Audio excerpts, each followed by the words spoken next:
Die hätten wir entweder oder noch in den Verein, damit wir ein bisschen Programm haben. Das Programm sieht ähnlich nur für, dass wir den Bierkönig vorstellen. Wir können das aber, wenn wir Zeit haben, noch ein bisschen ergänzen.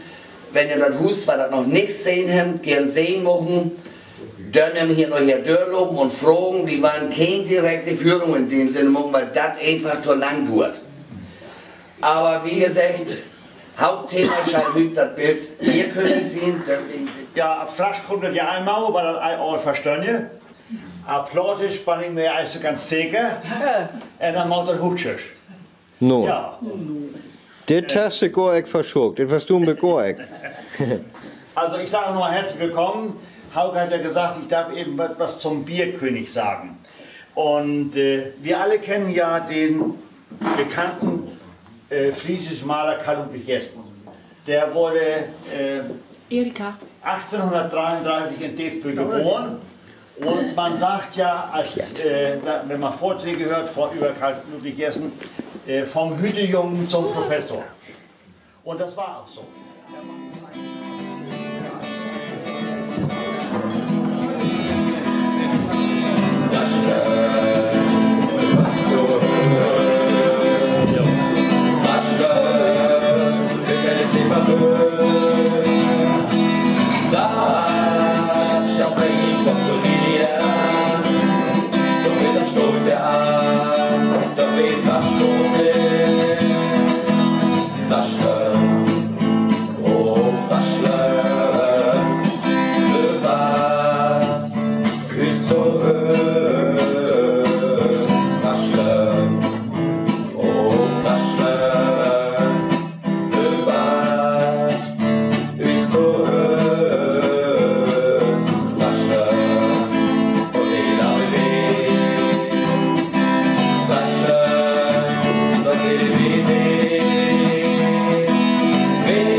Wir werden anfangen.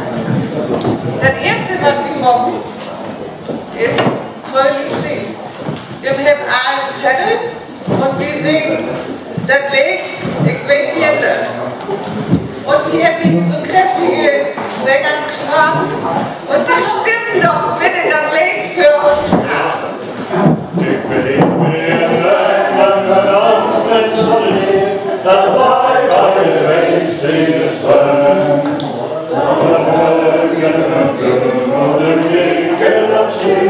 Ja,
seinen Gliedern,